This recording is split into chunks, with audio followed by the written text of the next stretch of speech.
What is up, faithful? Welcome back to an episode of Clutch Gene Sports. I'm your host, Marco Martinez, here today. Talk to you about whether the 49ers season is officially over. Can Kyle Shanahan turn the ship around and direct the 49ers onto a winning streak and get them back into the playoffs? A lot of information, a lot of stuff going on.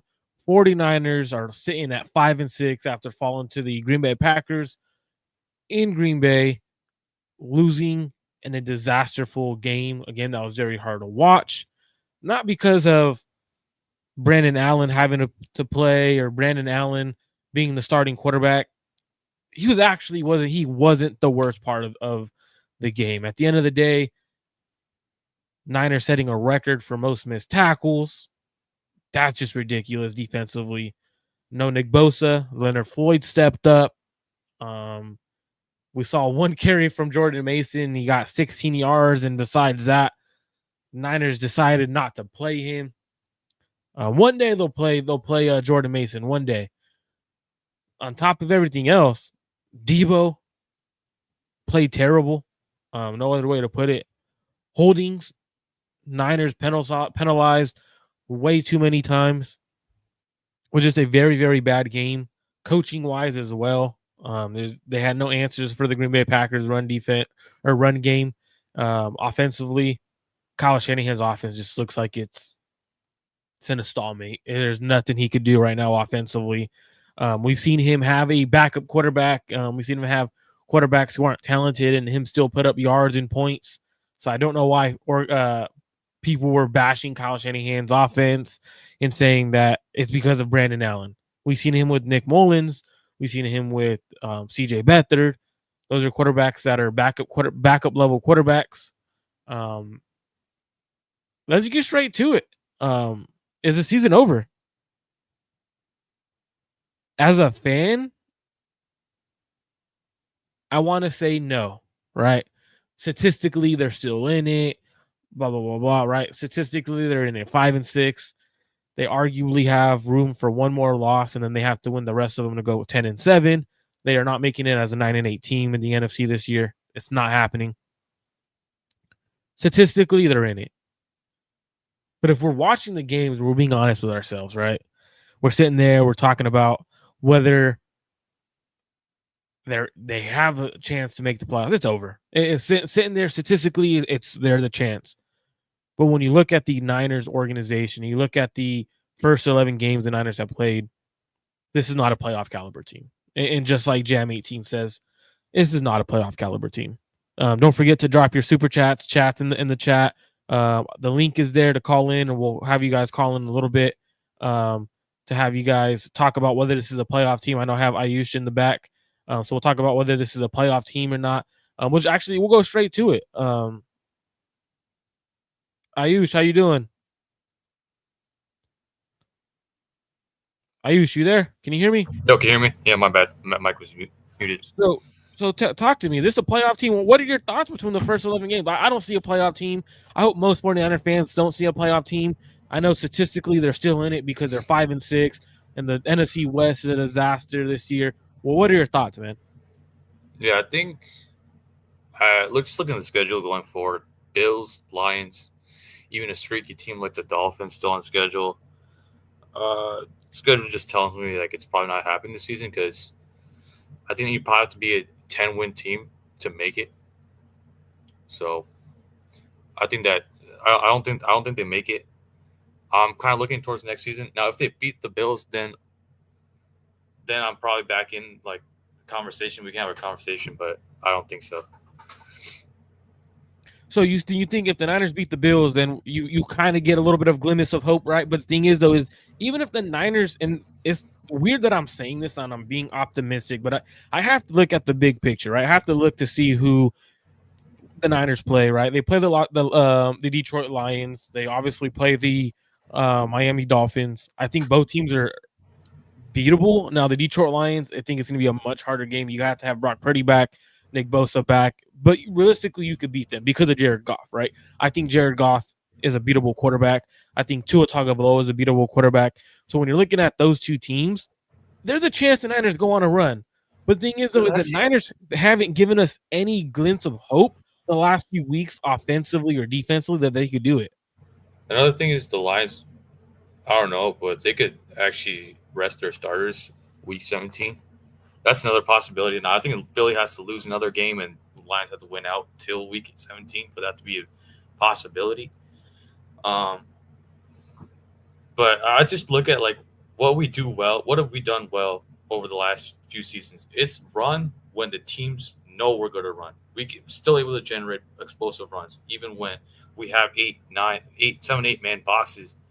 But when I watch the film, like Brendel and Banks are so slow and they're so weak right now. Like especially Brendel, he's weak. Banks is slow, and we've seen like the wide zone runs that have always worked for us just not working because of those two guys. Like I actually think McKivitz has been fine in run blocking situations, pass blocking. He is what he is. Um, but like right now, I just don't think that those guys will get better. Like Brendel's what 34? Like he's not gonna get better. Brendel's the worst center in the NFL, and I said it He's last so season. I said it last season, and fans were arguing with me like, "Oh, he's a Pro Bowler. He's top 5 in PFF." I don't care what PFF's grading; they're not looking at stuff right. They're looking at. I don't care. I'm telling you right now. Last year, as I argue with fans, because ESPN had him as a top 5 grade, PFF had him on top 10 or whatever. He's terrible, and there's no other way to put it. In the run game, the interior offensive line is struggling, and it starts with the center. Especially when you're having a reach block in the outside zone scheme, having a reach block, he's not getting to that next guy. So it's making the offensive line job a lot harder because there's extra bodies there. It all starts with Brendel, like you said. McKivitz he's been fine. I know last year he was an issue. This year McKivitz is not the issue. Puny's been playing well, and I think Banks has had a down year, and I don't think they should extend him. Yeah, I mean, I think they should let Banks walk, but it's so crazy to me because center is the most you could argue besides left tackle, probably the most important position on the offensive line in this scheme, and they did not address it when we could visually see Brendel sucking so badly in the playoffs. Um, but yeah, like for me, I'm already in mock draft season.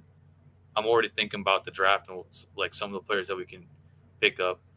Um, but If yeah, you're a friend of the show, you typically know I'm a big. I mean, I don't know how long you've been subscribed and following us, but I'm a big time draft guy. I do that all year long, regardless of the Niners' yeah, success throughout the season. So I've been in mock draft season for the last few months, and it's definitely one of those ones where center's at the top of my list. If you had to rank positions right now, what's your top 3 positions that the Niners need to draft? I know Corey Soto is in the chat saying to draft a quarterback. Are you on board with that, or what's your top 3 positions? all right. I'll give you my top 3 positions first. Edge, I think is the most important. I want to go back to pick your poison trenches, man. I want to go back to that. James Pierce, Nick Scorton, Abdul Carter. Those guys are at the top of my list. Uh, I would say defensive tackle, like a more of a 3 tech type of guy, like to stop the run, man. Like I'm so tired of guys moving us in the run game. Um, a guy that can demand a double team, and then so those are my first 2, and I would say center and slender, like interior offensive line. I think those are the 3 positions. As for the quarterback comment, uh, I don't know. I think coming into the season, I was fine with the idea of paying Brock like 50 million. But after the injuries, like after seeing him regress, honestly, as a player, not just production wise, but like actually as a player, where he's turning down throws, like he's already a weaker arm quarterback, so he's not going to make the throws that a Justin Herbert or a Josh Allen can make. So he's going to need to be better at some of the simpler things, but he just hasn't been this season. So I get nervous at the idea of paying him 50 million because when you pay a quarterback, what sucks is not that you can't go out in free agency and get players. It's the idea that once you draft players, you know in like 3, 4 years you're not going to have them on the roster because you can't pay them. That's the worst part as a fan and like as an organization. So I would rather pick like a Jackson Dart or a Drew Aller in the 2nd or 3rd round than pay Brock Purdy 50 to $60 million because I don't think he's that type of quarterback. I totally understand where you're coming from with the quarterback situation, especially when you've seen the decline and everything around Brock's going to get a little bit worse. And when you pay a quarterback who's $50-60 million, the offense has to be the engine that goes. It can't be a mid-level offense. It has to be a high-powered offense scoring 28 to 30 points a game. And it doesn't look like that right now, right? Like we do see like the inabilities of Brock, the arm strength, and this is something that last year I was saying, even when Brock was playing extremely well, defenses aren't taking away stuff that I think they would be able to do if they played him a certain way, and they're playing him that way, which is playing a cover 4, cover 2 schematics, especially that Tampa 2, where it's making tight window throws. I think Drew Aller goes in the first round. I think NFL teams are going to fall in love with him. I think if he does enter the draft, I think teams are going to see a strong arm, big style of quarterback. He's mobile. Can make every throw on the field. I think that's something that pushes him into the first round. For me, and it does sound like you think the season's over. So talking about the season being over, essentially, I think the top positions are defensive tackle. I think center. And then if I had to put a third position, I think, truthfully, I do think linebacker's up there. And the reason why I say this, reason why I say linebacker, I know Fred's on the team, but Fred's taking a step back. And I don't think it's because of Fred being a step back. I think it's the defensive tackle play in front of him isn't keeping the linebackers clean. Devondre Campbell's been playing terrible. But if you don't have the faith and the trust in D Winners and the young guys to play, there's something wrong with those guys, right? Like you see that they might not be the linebacker you think they were when you drafted them. And then Dre Greenlaw coming off that Achilles injury, you might not be able to afford him, a really good player. So he may even go look for a contract. So I kind of think linebacker may be that spot to bring an energizing linebacker, someone who's a hard-hitting guy who could come and bring that, and they might be able to get that in the offseason. But, man, so I'm going to go back into it. Thanks, Ayush, for calling in. If you guys want, link is in the chat to call in to talk whether you think the Niners season is over and what is your biggest worry regarding the Niners moving forward. Hey, thanks for calling in, my man. Hey, appreciate it, man. Thank you. Moving forward, right? Like the Niners season, essentially, like Ayush was saying, like obviously we believe that the Niners season is over. They haven't given us any hope, and it all starts with your quarterback right now, right? The biggest question mark is the quarterback. Is Brock Purdy going to be playing? Right? I know Corey Soto dropped the question. Not to mention, we don't even know what's up with Purdy's arm. What is going on? Kyle said he threw lightly, right? Like kind of threw it out there. Kyle Shanahan, like, well, he threw lightly. He may be able to play. We don't know. We'll see how he responds today. Again, when you have 3 MRIs on a shoulder, that's not a good thing. I know for sure he's had the 2, and the Niners mentioned he had another one, whatever. That's 3 MRIs according to everything that I put together from what I've heard and what the Niners have said. That's 3 MRIs. Not good. Whether it's your AC sprain, whether it's a sprain, a grade 2, whether it's usually when you're looking at MRI, the reason you do MRI is to see if there's a tear or how big the tear is. So whatever they're looking for, they believe that he may have torn something in that shoulder, or there is a tear and they wanted to see how big it is. If it's small enough, he could play through it. You could play through a small labrum tear. It's going to be very painful, but you could get shocked. You could play through it. I think that's what they were looking for. I also think that the elbow has also been a factor over the last few weeks from what I was told. I do believe the Niners could potentially go on a run, and it starts with the run game. I think you just got to get the offensive linemen moving north and south. I think you just got to get them going double, whether you go on duo block, which is doubles. You just got to get them going north and south. Get the offensive run game going no matter what. And I think the Niners need to observe that. Christian McCaffrey is not Christian McCaffrey this year. And Corey, I know it sounds funny, optimistic, but hear me out, right? If you get the run game going, if Brock Purdy comes back and Brock is healthy, I can, and normally I'm more on. Normally I would be more on the side of the season over.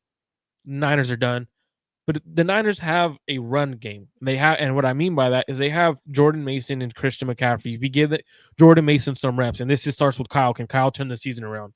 Can he fix what is going on? If they start running the ball north and south rather than the wide zone, because Christian McCaffrey, having him run east and west isn't going to help you, right? You could see it when he's cutting. It is not going to help you. Making things easier on your quarterbacks. That's the tight end. George Kittle should be your focal point of the offense.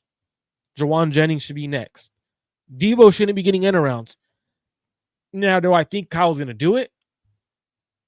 I'm not confident in it. And I think that's where I think Kyle Shanahan will not turn the season around. I think the season's completely over. But at the same time, when you look at it, right, like if you're in the locker room, you're in the building, you're Kyle Shanahan, John Lynch, you're Debo Samuel, Fred Warner, Nick Bosa, you're not thinking the season's over. You're not putting the season. The reason is you have a lot of Hall of Fame players on your team who are potential Hall of Famers. You're not gonna throw the season away out of respect for those guys, right?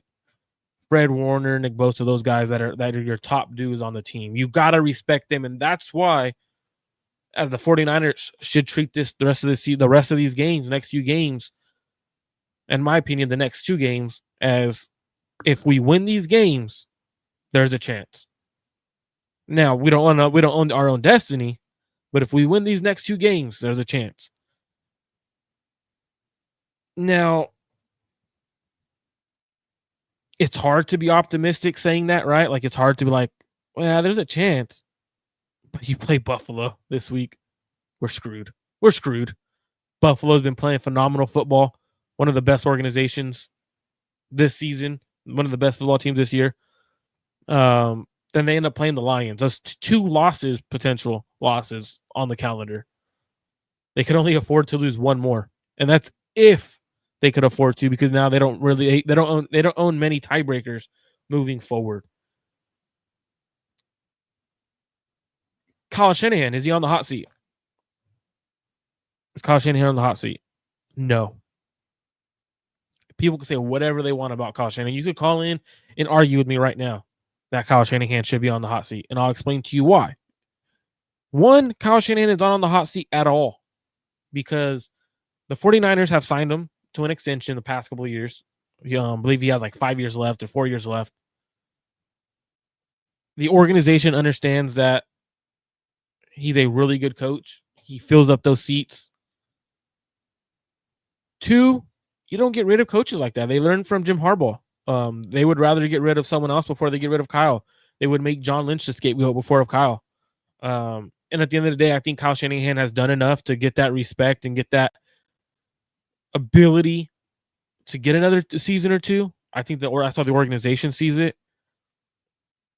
The question is if the organization doesn't believe Brock Purdy is the answer, do you trust Kyle Shanahan going through a full rebuild and drafting his quarterback?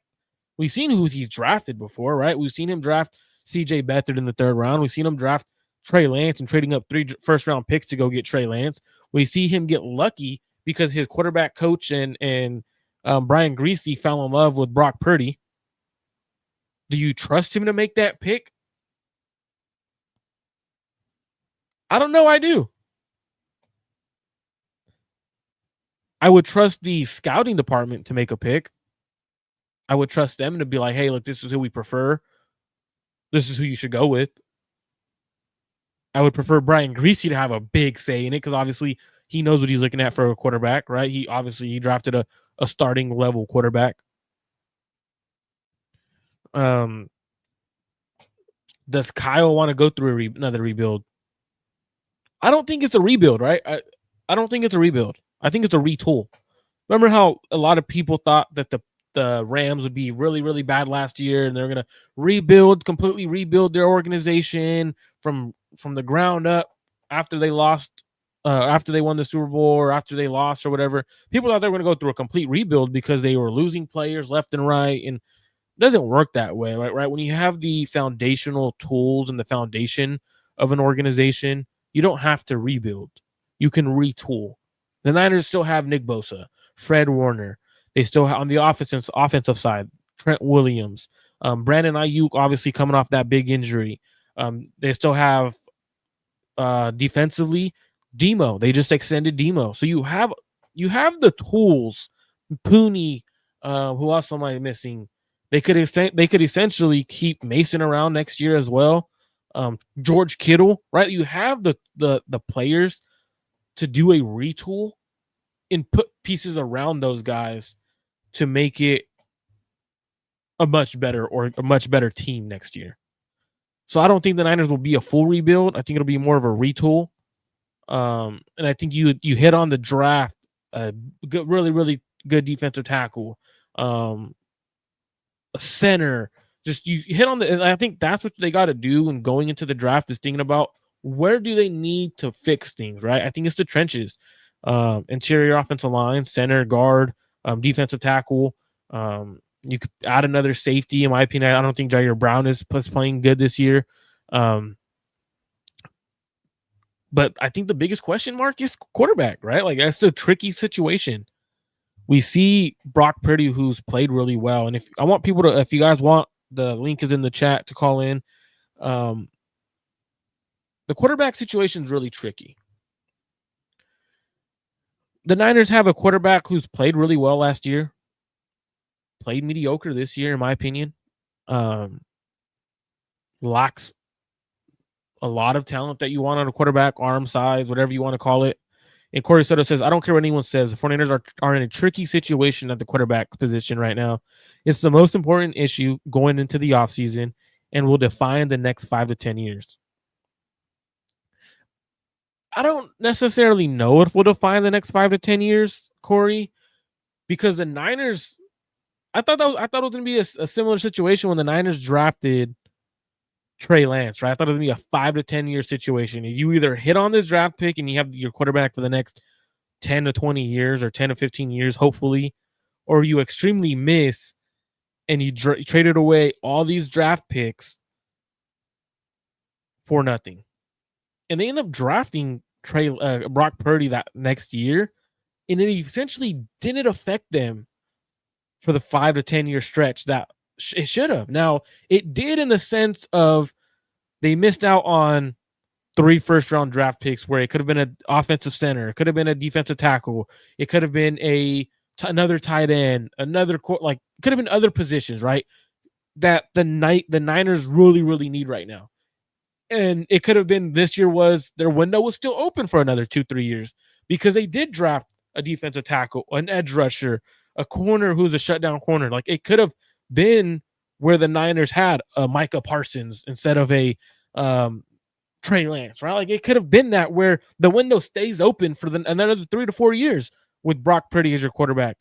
But since they didn't hit on any of those picks because they didn't have them, we're in a tricky situation. And I think that's something that's worrisome because now you're at the similar situation you were, in my opinion, with Jimmy Garoppolo, essentially. And what I mean by you're in a similar situation where Jimmy Garoppolo was winning games, right? Brock Purdy is winning games. Now, you're not winning because he's carrying you. You're winning because you have a good team around you and the quarterback is playing well. And at the end of the day, do you upgrade that position or do you stay the same and try to get better around that quarterback position? So the Niners have a tricky situation. 100% agree with you, Corey. OKM 30 says Micah Parsons, Karlaftis, etc. Jam says Niners survived the trade miss because of lucking out on Purdy. Absolutely, they did. Now, looking forward to the rest of the season, I believe the season's over. I don't think the Niners make the playoffs. And if they do, it'll be a drastic turnaround, probably winning essentially 5 straight or going on a 5-2 win record the last 7 games of the year, or last 6 games of the year. 5-1, my bad, 5-1 rest of the year. I don't see that happening. So what do I want to see the rest of the year? D winners. Start D winners. I'm going to start with that first. D winners. Think he's played well. Think he's flashed. Start D winners. On that defensive side of the ball, start Renardo Green. I know he's been starting, but keep him in the lineup. Center. You drafted what's the kid that they drafted from the small school a couple of years ago? They thought he was a center. Why can I not think of his name? Let me look it up real quick. My bad. I don't know why I'm drawing a blank. The Niners drafted him like the 4th or 5th round. I think it was like the 5th round. Nick Zakel. Jake Brendle's been so bad. And with John Feliciano out the remainder of the year, Nick Zakel. Play him. What if he's better than Brendel? I don't think you could get much worse. Brendel's been ranked like 40 and everything, and that the ranking system actually matches. For the first time in a while, it actually matches what the player's doing. I know Jam says try Newgate. Not a big fan of his. I think he's a good player. I watched him at Stanford when I was covering Stanford. At Michigan, you can see him like he's a smaller guy, lacks length, lacks strength.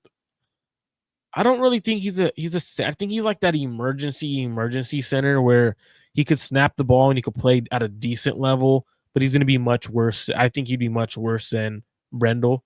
So you have Zakel on your team. Why not try Zakel? Can't be much worse, right? Other positions that I want to see young players continue to play. Start Evan Anderson. I know I want to say he started last game. Could be wrong, but I know he's been in early and often. Start Evan Anderson. He's gotten better each week. Spencer Burford. Banks is playing poorly. Do you bench him? Cowing needs to be played. Pearsall, target him. You drafted him in the first round for what?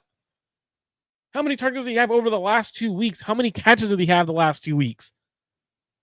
You can't draft a player in the first round at a position which really wasn't a big need. It wasn't a player that was probably the best player available on the board for most teams. You don't draft a player like that. And then your best receiver goes down. You draft the receiver and you're like, well, let's play Chris Conley. What the F are we thinking? Like right now, if we were to grade, and I don't like to grade draft classes after year one, but if we were to give the Niners draft class this year a grade, I know Ricky Pearsall went through the getting shot and all that, but that's right now, the way you're not playing him, he's healthy. He showed he could play. He showed he could make catches. He showed he could do stuff right now. That Ricky Pearsall pick would probably be a C- D, because you're not playing him, not because he can't play, because you're not giving him the opportunities to grow in his rookie season. Jacob Cowing as your punt returner. I know he just got hurt. I would like to see a little bit more of him. Defensively, another guy I would like to see. I would like to see that there's a safety on the practice squad, Jalen Mahoney. Right, because right now, Jair Brown has been arguably one of the worst defenders on the Niners roster. Maybe give him a shot on special teams. And I don't necessarily say you play Mahoney on at safety, but he has to be better than on special teams. He has to be better than the kid they just signed recently to play gunner. They signed him last minute. They played him last week, and he had like a McLeod. I know he's on the practice squad. They played signed Nick McLeod. Play Mahoney. He's a young rookie. Give him the opportunity to be a gunner. You're playing guys who aren't good anyways. I mean, so right now, this is a bad season for the Niners. Coming off a Super Bowl, the hangover's there.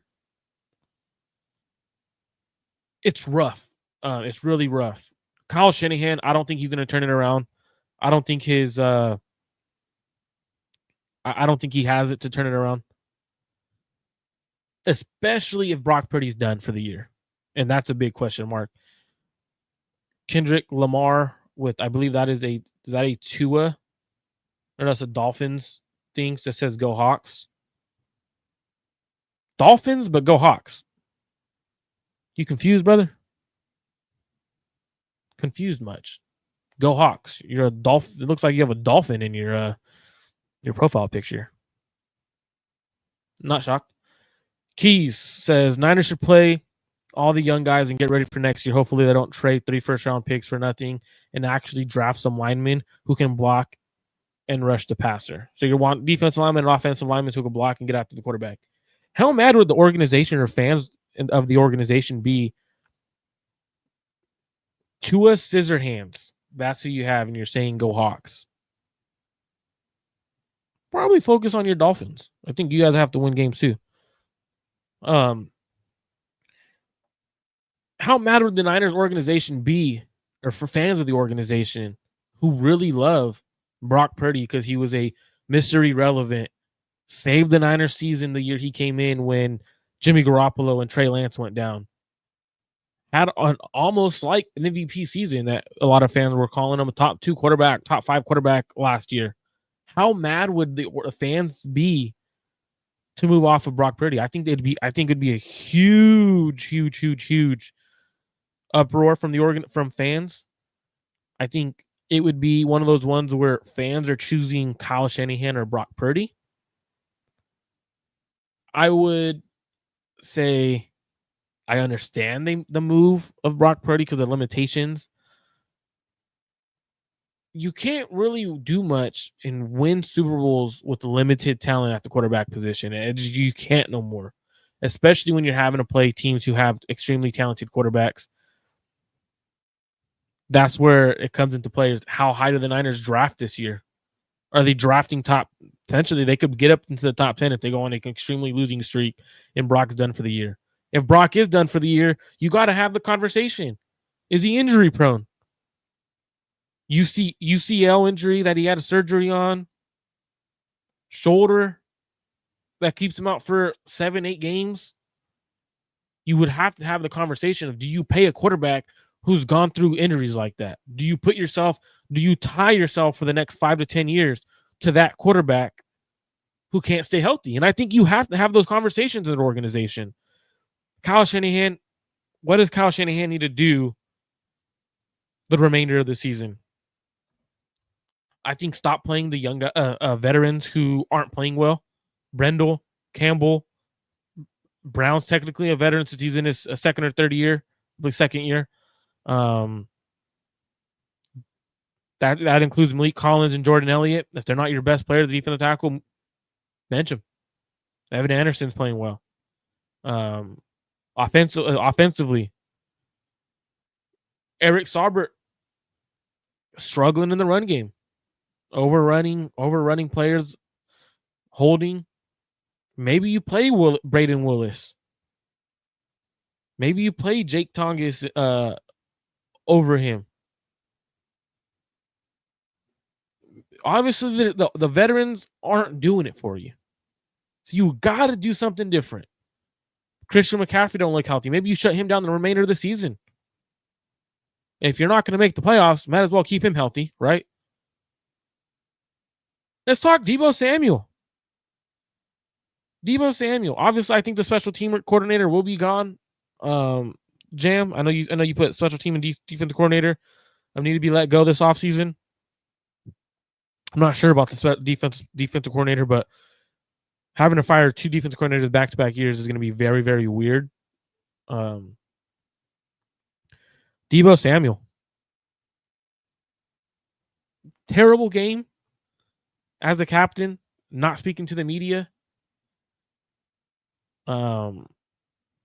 Obviously, Terrell Owens called him out for being more focused about what he wears to games rather than playing. And then he talked about Terrell Owens, like, hey, that ain't cool, bro. Like, he went on social media and took a shot at Terrell Owens. And then today on his podcast, he said him and Terrell Owens had a conversation and they're good now.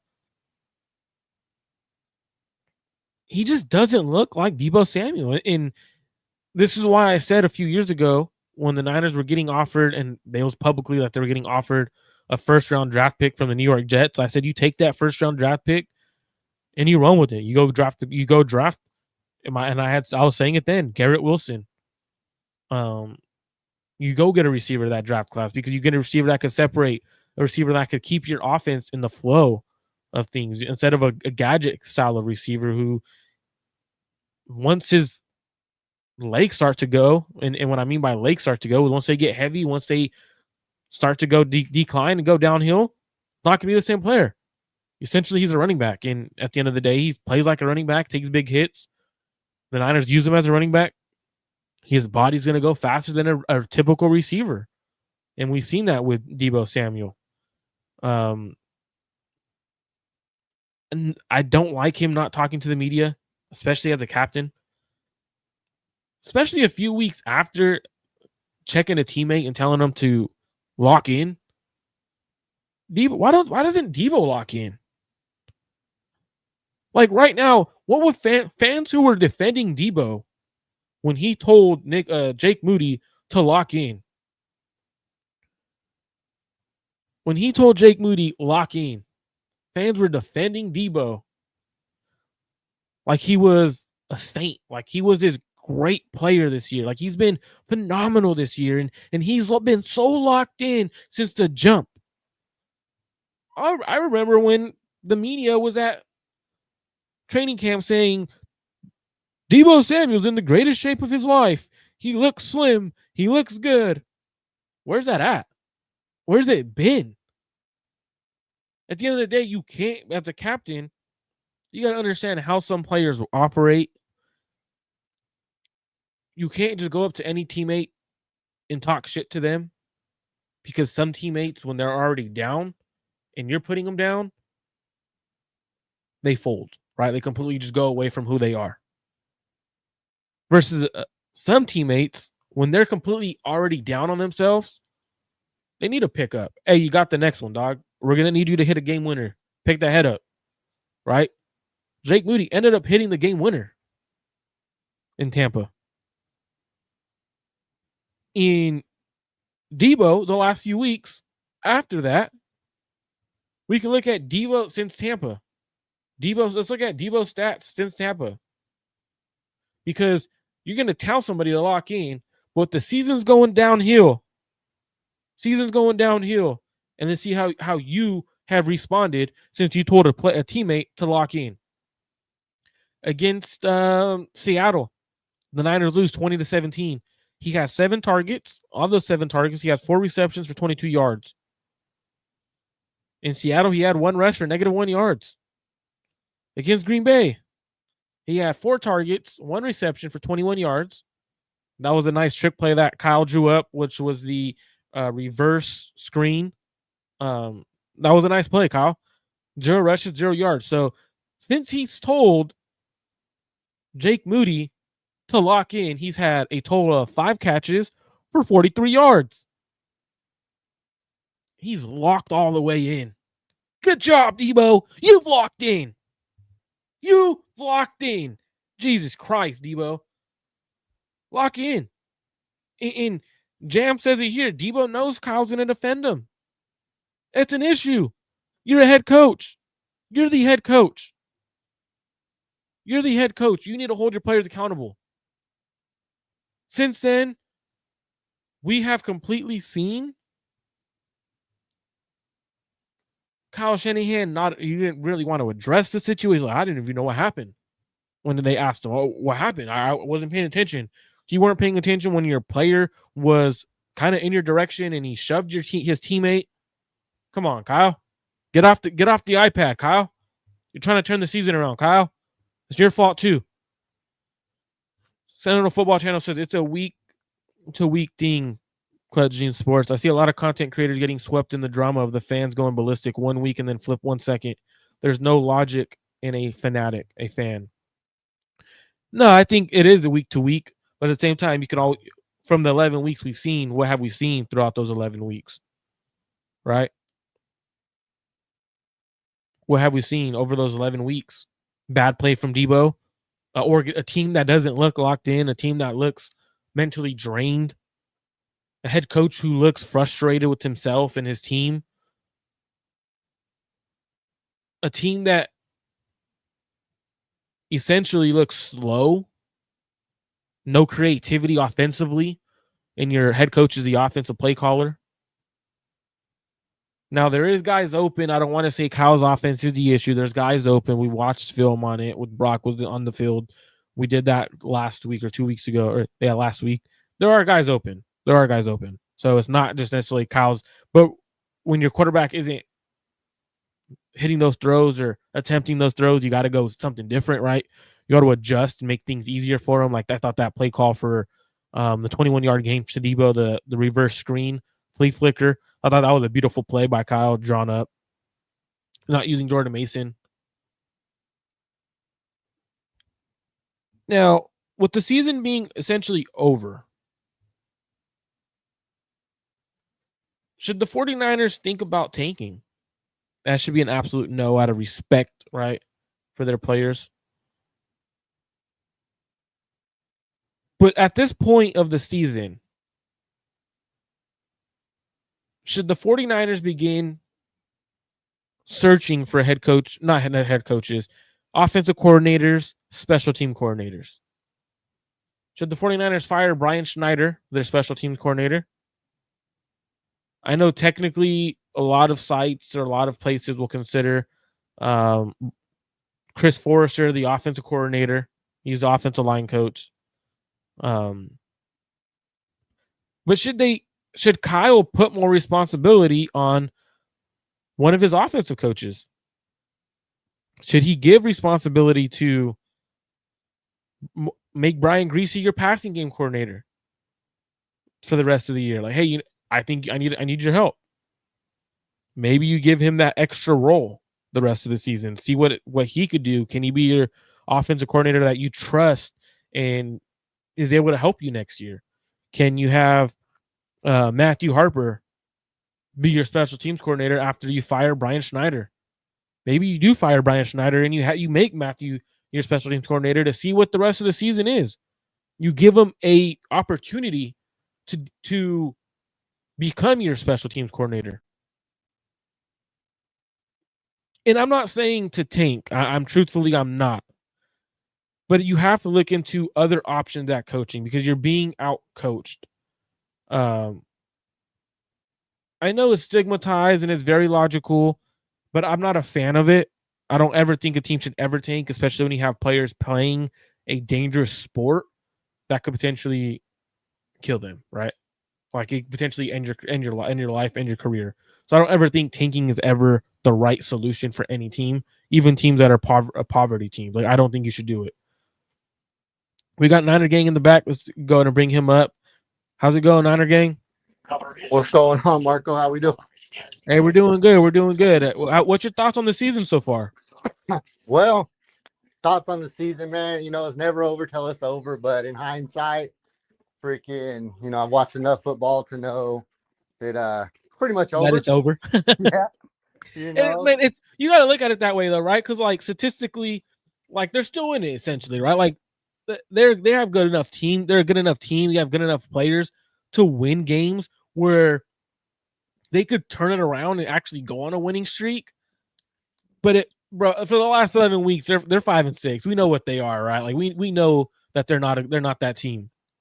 Man, I'm a believer in you are what your record says you are, and in the seasons in the past few seasons, when the Niners go on their 2 or 3 game losing streaks, when they come back off of those, you still see that fight in them, and I just don't see the fight in them, man. I really don't. I mean, and it's all across the board. It's not just one player. It's, this week, Fred Warner might be giving it 110. Next week, another guy and so on and so forth. But none of them are collectively at the same time putting it all on the field at the same time. I'm not sure if they're playing through. I don't think anybody's doing it intentionally.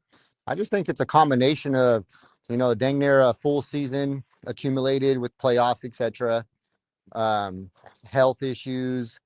Our team's older. One thing I look back at is how much different the Niners look compared to Kansas City this year. And Kansas City's pretty much got the same thing as us. Dang near a whole season accumulated, with their playoff pushes and Super Bowl appearances they've made. And it's only thing I can see different, man, is they have a lot of turnover with players. Even like for Tyreek Hill, they didn't keep him; they moved on. They have a lot of turnover in players. Andy Reid plays a lot of his rookies, and they got a lot of young blood in there, man. And we keep trying to do it over and over with these Pro Bowlers, so to speak. Which in all reality, Debo had 1 Pro Bowl season. Trent Williams, he speaks for himself. Bosa's had 1 Pro Bowl season. Kettle, came on last year. Ever since Brock Purdy's come on, Kittle's come back, he's still performing. But for the most part, man, these are a lot of old players that are not the players we remember them when they were, making those Pro Bowl appearances, votes, whatever we want to call it. So I just see this as we're just an older team, and unfortunately, youth is gonna in this spectrum particularly, youth is gonna outweigh, how much experience you have in the league. Experience only gets you so far.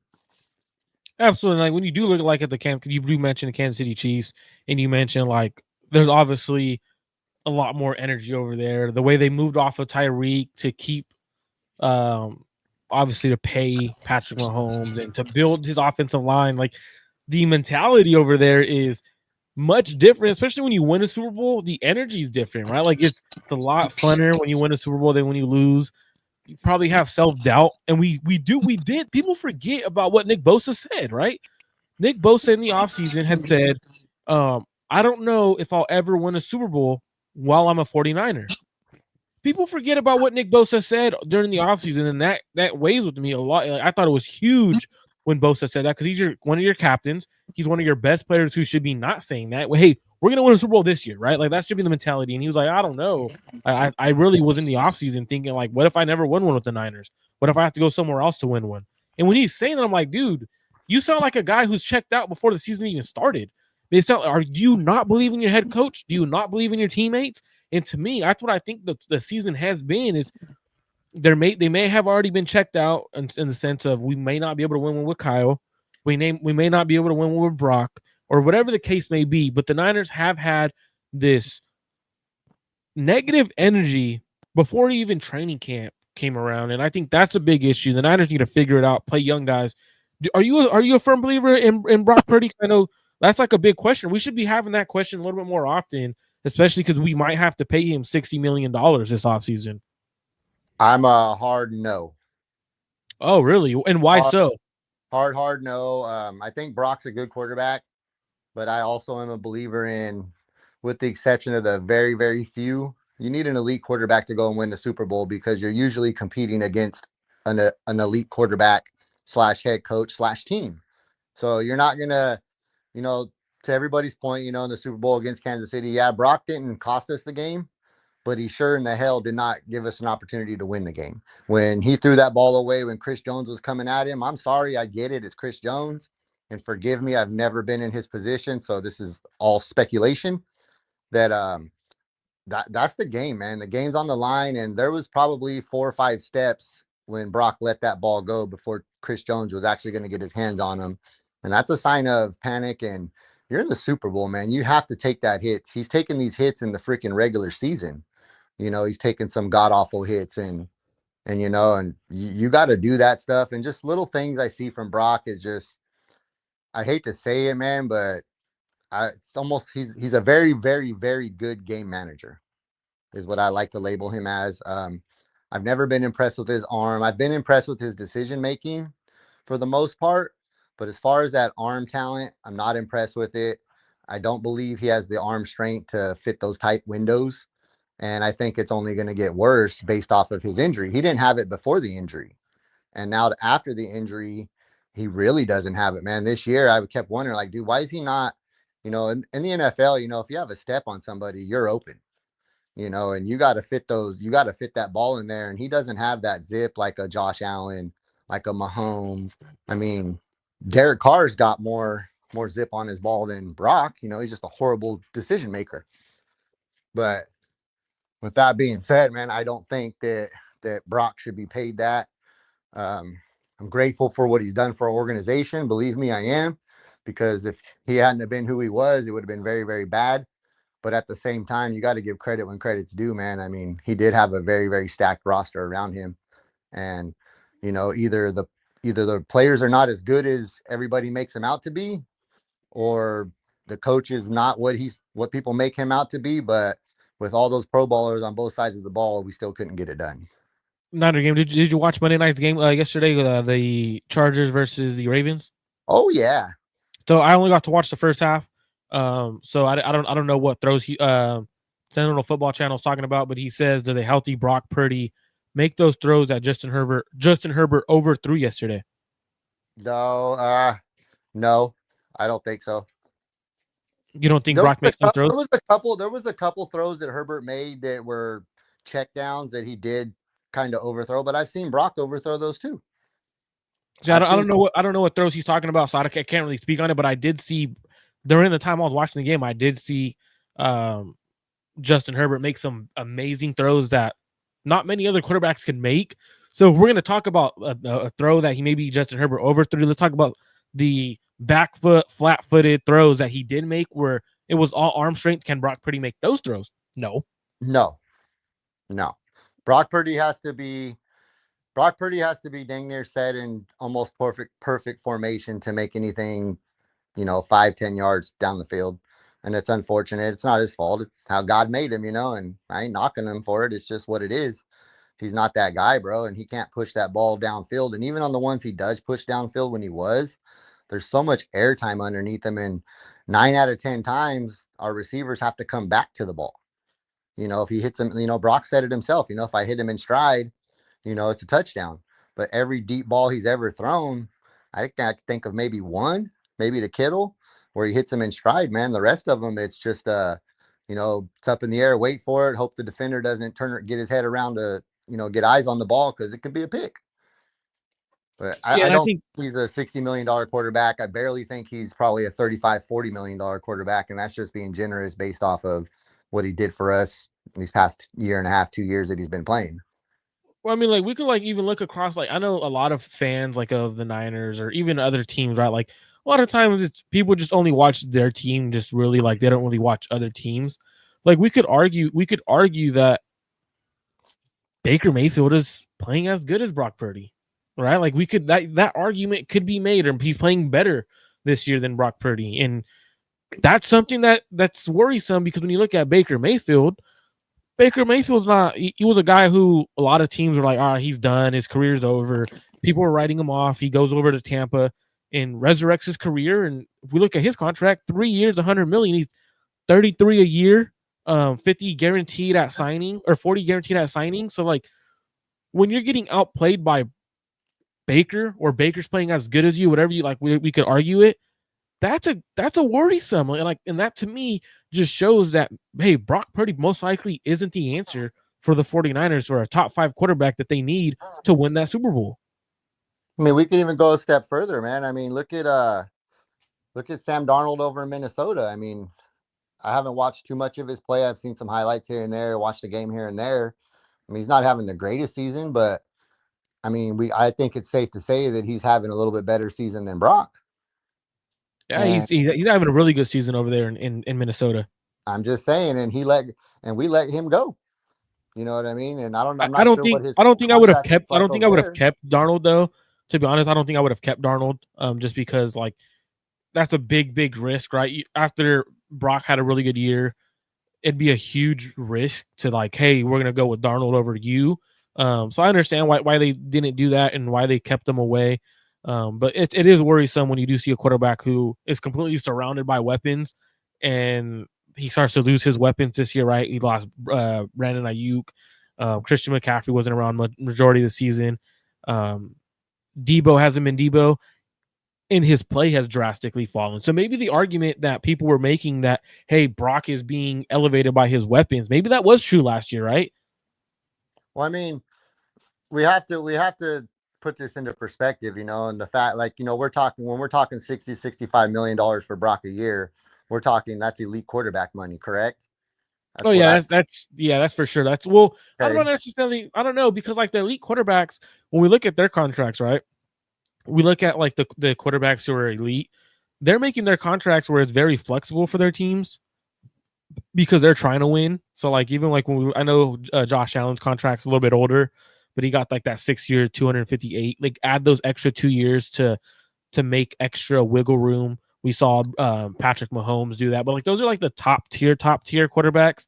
So I mean, they're not as bad as the Dak Prescott contract or the Trevor Lawrence contract. Those, they're not as bad of contracts as guys who are under them. Yeah, no, I agree, and I think that's a big difference in the player themselves is Patrick Mahomes. It's more than just getting out on the field. It takes some brains to do this as well.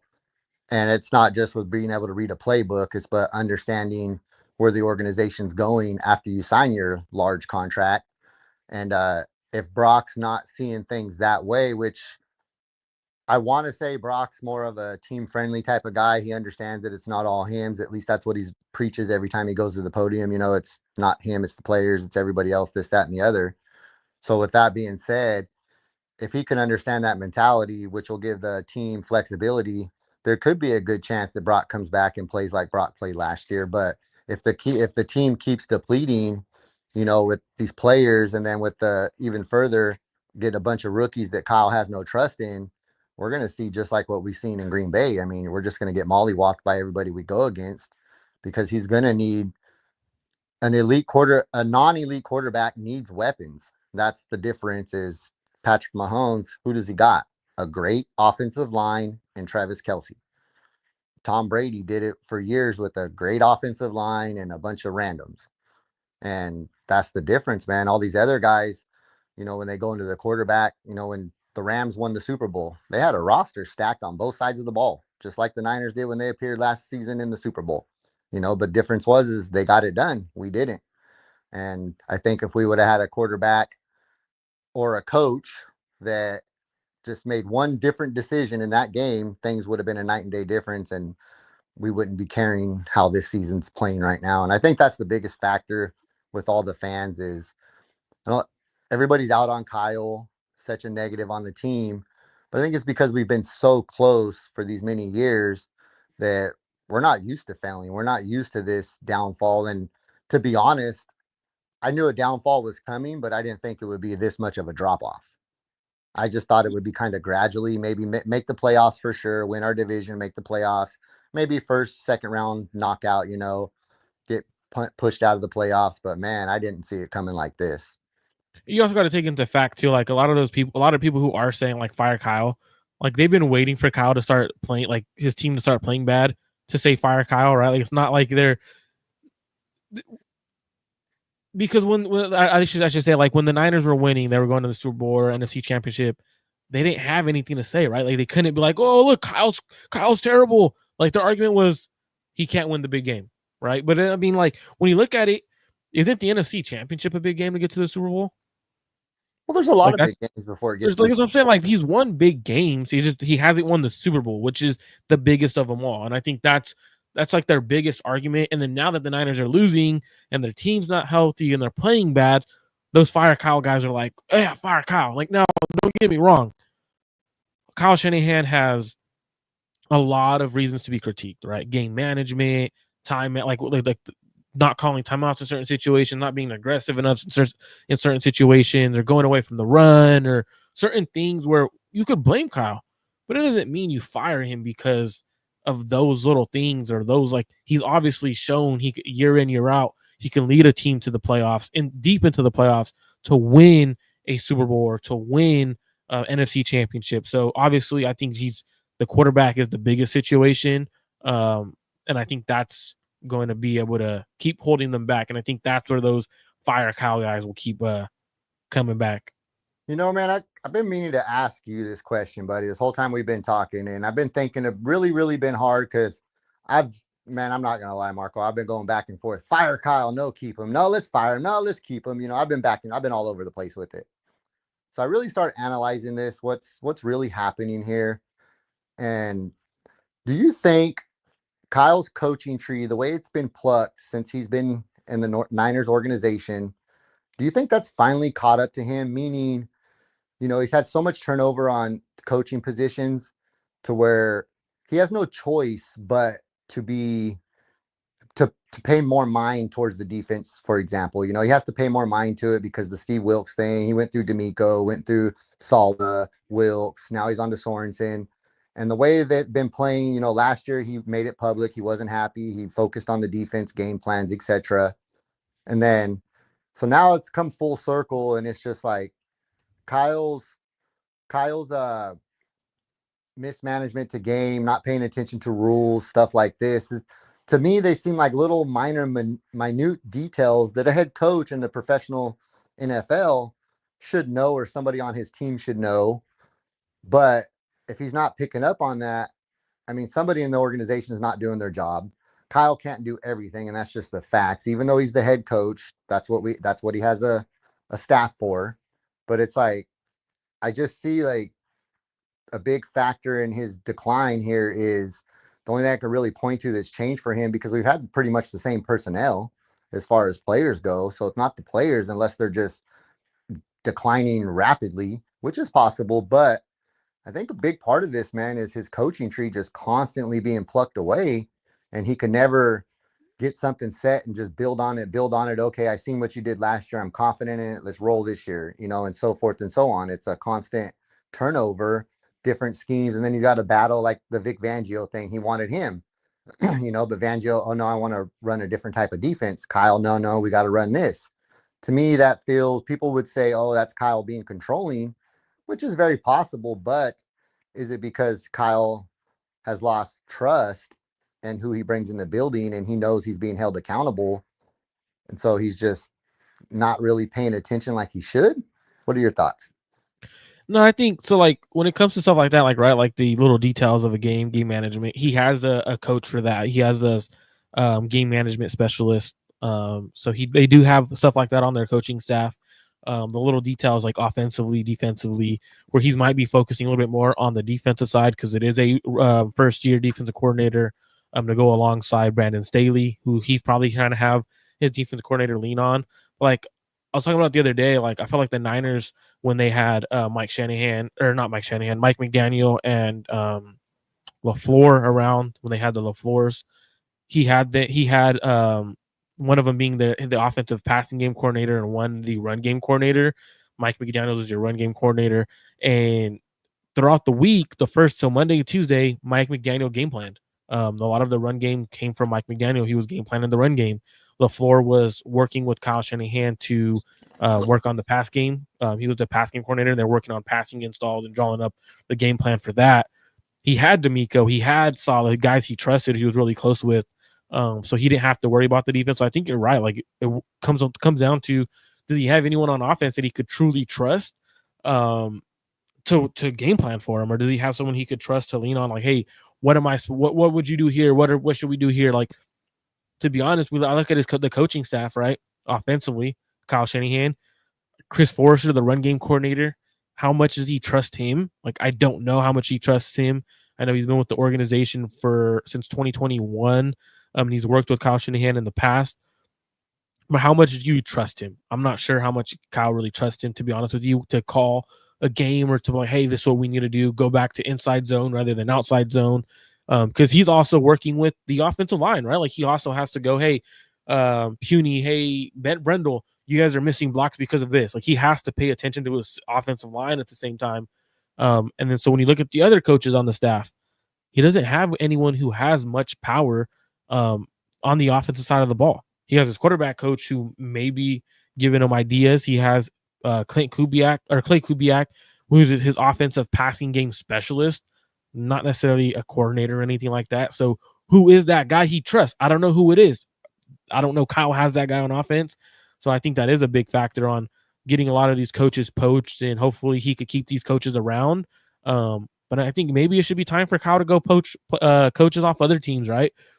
Go look at Miami. If we look at the Miami Dolphins coaching staff, obviously they took the reason why I'm saying Miami Dolphins is they have Mike McDaniel over there. So find someone who's been around Mike McDaniels for the last few years and poach one of them. Go get one of their coaches who, hey, add to my offense. Where can we add to our offense? And I think that's something Kyle should do. I'm not sure he will, because he may be egoistic and have like a lot of say and wants to be controlling of his offense. So I think you have a great point there, and it's kind of hard to pinpoint what's going on coaching wise. Yeah, I think it would, just based off of listening to Kyle talk for all these years, and for him to really take some advice and take it to the bank, put it on the play sheet, I think it's going to be it would have to come from somebody with some years of credibility, and it's not going to be from anybody that he's hired on his staff that has less experience than him. I don't see Kyle as a guy to I just don't see him as being that open-minded. Just the way he responds to certain questions, certain reporters ask him, and certain things he does, comments he makes. We try to figure out why you're running this play or that, and he just gives a little snarky answer, or he'll make comments like, "Oh, well, you must not know what you're looking at," or "They don't know ball," or whatever it may be. But I just don't see him, and I think that might be one of his defects, is that he's not willing to take advice from somebody younger than him with a little bit lesser experience. He's still functioning pretty much the way he functioned when he was the OC in Atlanta, with his scared play calling is what we'll call it, running when he should be passing, passing when he or running, passing when he should be running. It just all goes into effect. And to this season, the biggest decline as we've had for going into week 11, week 12, it's I can't see that. I can't believe at this point that there's anybody on his staff that is standing there telling him, "Kyle, we need to be running the ball. Kyle, you need to get Jordan Mason back on the field. Kyle this, Kyle that," because you still got Christian out there, and love Christian, don't get me wrong, but he's not right, man. We can see that. Anybody with the half a good eye can see that. So why are you trying to force the issue? The only thing I could think of is the contract. Well, the contract's not going to look good in week 16 because you force Christian and Christian goes down with a major injury. God forbid that doesn't happen to him. But say he goes down, then you're really looking bad. As opposed to, I don't know which looks better, worse, that or the fact that you had a running back that's 5.1, 6.1 yards per carry and you've put him on the bench for a guy that's 2.1, 2.3 yards a carry. I just can't make any sense of it. Only thing I come up with is there's nobody on that organization that's, "Kyle, what are you doing? Kyle, this worked. Kyle, what are we doing?" Because I do believe in that Green Bay game, had they got Jordan Mason and Grindo and then Christian going, I think it could have been a different outcome. It would have been a really run heavy game. But why in the hell he came out throwing 2 or 3 balls right out of the gate is beyond me. So yeah, I don't believe there's anybody that can stand up to Kyle with any confidence that Kyle will take it to the bank. He's just gonna want in one ear and out the other, Yeah, absolutely. Totally get what you're saying. Thanks, Niner Gang, for calling in. I really appreciate you, my man, for calling in and talking really good stuff you had to say. And I'm gonna get to Matt Niner Diehard 1981. I want him to call in because he's being very aggressive towards Kyle. So I really would like him to call in. Thanks, Niner Gang. Let's go, Matt. Thanks, Marco. So Matt says, "What happened to the real 49er fans who have forgotten we are a freaking dynasty, man? We should be winning games. We are supposed to win, not lose. Trade this bum for draft picks." Wow, he was really mad. Damn. I mean, I thought Kyle's done won a lot of games. Gotten us to the Super Bowl, gotten us twice, NFC championships. No, I know you. I know I don't want to lose those Super Bowls, but to trade Kyle, to fire Kyle, very, very interesting. If you say Kyle's a bum, why would someone want to trade for him? He's a bum. I think keep Lynch, though. If anything, get rid of Lynch and get a real general manager. Kyle Shanahan hired John, and I think this is maybe where the organizational standpoint should come in, where the organization should step in. It'll end up being fire John Lynch, hire a real general manager, not somebody who was a media member and obviously he played,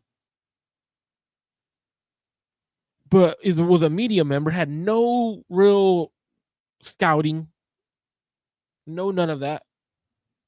But you want to keep him over Kyle? That's just weird. Lynch isn't good for us. Lynch is good for media. He's good to direct things and be a face of an organization as a president, not a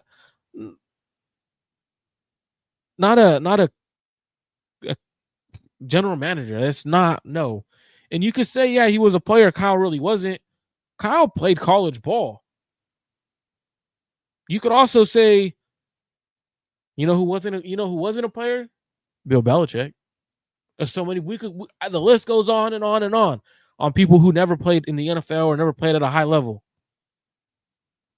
I don't care if you're an All-Pro, if you're a Hall of Famer. Just because you're a Hall of Famer at a position, or you're all pro, or you're a Pro Bowler, doesn't mean you know what talent looks like, or you could identify it in draft talent. So when you're looking at that, we've seen general managers who have played not succeed. So just because John Lynch has played doesn't mean he's good at what he does. He might have started his trajectory at where, when? Because I know he was in the media. So when did he really start that trajectory? When did he scout? What did he do for Denver that was starting his GM trajectory outside of playing? Looking at John Lynch, his only executive positions was for the 49ers. And that was when he was hired as general manager. Besides that, he has no other stuff on his resume that says I should be a general manager. Kyle Shanahan hired him. Does he not get credit for hiring him? Kyle Shanahan hired. When did he work for Elway? When? What years? I know he was their media member. He was like a media guy for Fox and stuff. He never was under their direction as a he was a player. After his retirement, he didn't do much in as broadcasting. He was with Fox. Outside of that, his executive career, his scouting, there's none of it's on record.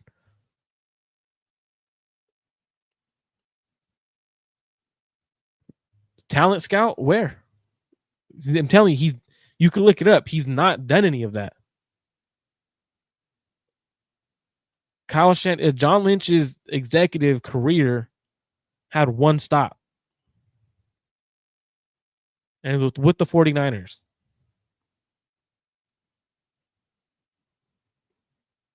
No other record, no other spot where he was like a true talent evaluator. So I'm kind of confused on where you're coming from. He worked for Elway. He scouted for Elway. Because he was with Fox. Prior to Fox, he was with Tampa, played for the Denver Broncos. Obviously, he went to Stanford. But don't know where you're talking about when it comes from playing for or being a evaluator or scouting. He didn't.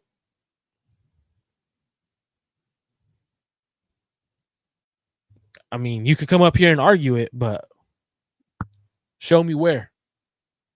It's never been documented that he was a scout or he was doing work for one of those teams. Arguing John Lynch over Kyle Shanahan, you know what arguing John Lynch over Kyle Shanahan gets you? It gets you firing Jim Harbaugh to keep Trent Baalke. That's what it gets you. That's what it gets you. Firing Kyle Shanahan to keep John Lynch around gets you Jim Harbaugh situation. 100%. 100% that's what it gets you. 100%. And I don't even love Kyle Shanahan. Like, I think Kyle Shanahan has a lot of things to fix. I criticize him on a lot. So I think it's hilarious that you're saying Kyle lovers are about to look real stupid, because I think there's a lot to criticize. Jim Harbaugh should never have been fired. Never should have. But you don't keep a general manager who has never truly been a general manager for a head coach who hired that general manager. Just doesn't work that way. There was Rob D says there's an interview that went through his trajectory. to GM. I don't know the years, and I never said to keep John. I'm not saying you said Rob D. Matt Niner diehard 1981 said to keep him over Kyle. I would love to hear that, because every time you look it up, John Lynch hasn't had any true executive work or scouting work for them. I know he would go try to learn when he was at Fox, when they would do their media stuff with the teams. He would try to go learn from these guys. But how much time do you have to truly learn the details when you're having to prepare to be a commentator for a game, right? How much work is truly there for you to be had? That's what I'm saying. It's not, he wasn't in the building daily working with John Elway when he was an executive, right? He was in the building because he was with Fox, and he was going over to the stadium to interview them about the team for that game. And I'm not a Kyle lover either. I think Kyle's a good coach. I think he's a top 5, top 10 coach. But I don't think you fire a top 5 to 10 coach for a general manager that head coach hired. I think I think the best solution would be I think you hire a real general manager, like they should have. I thought they should have hired a real general manager who had power, so it doesn't give Kyle this ultimate power. You have that general manager draft. Kyle's the coach. You're drafting players for Kyle, not the other way around. And I think that's what they should have done. Instead, the Niners wanted a head coach who had more power than the general manager. And I think that fault was Jed York because of the situation with Jim Harbaugh and Trent Baalke. I think you still should have brought in a real general manager. John Lynch isn't a real general manager. He's not the guy who's truly doing the scouting work or drafting that's not him. It's not him. And you could argue that he would be a great general manager. He's a good general manager, but he's not. No. And I would not fire Kyle to keep John Lynch. If you're firing Kyle, you fire both. If you want to fire Kyle, fire both and let a real general manager come in, hire a head coach. That's what you do. You don't fire Kyle to hire a head coach and have John Lynch stay around. This doesn't work that way. It wouldn't. Even if you trade Kyle and you're keeping John Lynch, you trade Kyle. Okay? Not many teams are going to want to trade for Kyle if you think he's a bum. I mean, your words, you said he's a bum. So which teams are really going to trade for him? I think there would be teams to trade for him. But again, if you're trading away Kyle Shanahan, you got to get rid of John Lynch. You got to get rid of John Lynch. Are you willing to get rid of John Lynch? And you're saying no because you love John Lynch for some reason. I don't know why. Because John Lynch hasn't done much without Kyle Shanahan. So if you're going to blame Kyle, you got to blame John Lynch too. It doesn't work where you're only blaming one. Both got to go. If one goes, both go. That's how it's going to happen. It's most likely what we'll see. And I'll tell you right now, most likely what we will see is John Lynch be fired. Kyle Shanahan will stick around, hire a general manager for another year or two if John Lynch is fired. If not, I think John Lynch may even try to go back to Fox or Amazon before he even gets fired. John Lynch relies heavily on the scouting department, which is cool. I don't mind. That's smart managers do that, right? Smart people do that. But he's not the guy who's dictating everything. And that's not. I mean, for me, I'm not a huge John Lynch guy. I'm not a huge John Lynch guy. Niner season is over. I think it's over. Obviously, when you're 5-6 and you're playing the Buffalo Bills and you have the Detroit Lions on the schedule, likelihood to make the playoffs is not there. The season's over. I don't think Kyle Shanahan can turn it around. I don't think anyone can turn it around. I don't think John Lynch can turn it around. I don't think any coach at this point will not be able to turn it around because this team is aging. John Lynch decided to, according to he's general manager, so he decided to redo contracts. Let's talk about that. Why we're in a cap situation because John Lynch, we're talking about that real quick. We'll talk about that. So John Lynch decided to restructure Eric Armstead and then cut him that following year. He decided to restructure Deebo Samuel. He has not played well. He decided to restructure Christian McCaffrey when he's hurt, get him more money. One of the players has he restructured, and it's put us in a cap situation. Javon Hargrave wasn't good, wasn't a good signing. Devondre Campbell, terrible signing. Who else? Like we could go. A lot of the reasons we're here is our team has gotten older. We've gotten more expensive and slow. Niners season is over. I'd be shocked if they start winning games and make the playoffs. I'd be absolutely shocked. That's it for today's episode. I appreciate every single one of you guys for tuning in. Your general manager did it. Your general manager thought about Campbell. He signed him. You said it earlier. He gave Kyle. You said earlier. He gave Kyle talent. Right. Again, your general manager didn't want to pay Azeez Al-Shaair. They have $42 million in cap. You know why? Because they're rolling money over. And then they're at the end of the day in 2025 is how much do they have? 2025 cap space. Because this year they have cap space, but they need it to roll over in order to cover some bills.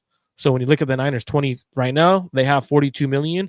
But then when you look at next year, how much cap space they only have $28 million. Usually you got to keep at least $10 million for your draft class, usually. So that realistically like 18. So they're going to have to restructure and move money around to get guys paid. So that's Kyle doesn't run player personnel. Kyle handles. See, no, you can't have it both ways. You can't have it that Kyle drafts and Kyle runs player personnel and who he signs. No, you can't have it both. You can't have John doing one, not the other. Head coach controls the 53-man. Kyle have said this. John Lynch has publicly said this. Kyle Shanahan controls the 53-man roster. John Lynch controls the 90-man roster. They both have publicly said this. The 90-man roster, he signed Devondre Campbell. And when you sign a player like Devondre Campbell, you are signing him at like $5 million. Was it what? How much did they pay him? $5 million? How much did the Niners pay him? Was 1 year $5 million? They give him 4.5. You're not gonna at that point. You're not cutting him. You're not cutting him because you owe him $4.5 million. That's John Lynch, bro. That's John Lynch. Azeez was, and then you had to re-sign him because he was a free agent. Azeez Al-Shaair became a free agent. The Niners didn't extend him. You're saying John Lynch is the general manager. You got to sign him to the 90-man roster during the offseason in order for him to be on your 53-man roster. Azeez Al-Shaair was on the roster. Yes. Became a free agent. Was no longer on the team. I'm not a Cubs fan. I just like so me and my wife went to Chicago 4th of July week and we went to a Cubs game, and so I like to get baseball hats from. I'm trying to go to every stadium or whatever and get a baseball hat from every stadium. So that's where I'm at. Thanks everyone for tuning in. That's it for today's show. Appreciate every single one of you guys. We'll be doing this more often where you could call in during the show. Thanks y'all for have a good night. If I'm not back on Wednesday before Thanksgiving, if you celebrate, happy Thanksgiving to everyone. Hope you guys have a great family time. Make sure you guys enjoy. If I'm on Wednesday, probably my last time on until next week because I'm celebrating my 1-year anniversary with my beautiful wife. So I'm going to go enjoy, stay away.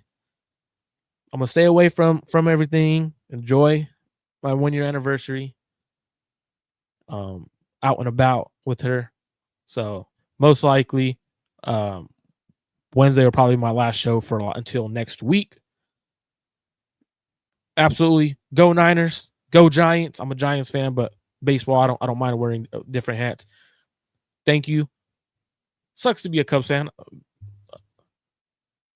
Decent arguments. I appreciate that. Hey, thank you. I really appreciate the congratulations. But yeah, so Wednesday, I'll be back Wednesday. And then from there, it'll be until next week. Make sure you guys tune in tomorrow. We'll do another call-in show like this throughout the episode. We'll talk about whether the Niners, what they need to do to beat the Bills. And then from there, I'll be back on next week. Peace out. Everyone have a great time. Spend time with the family. If not, you have to work. Enjoy. Happy Thanksgiving if you celebrate.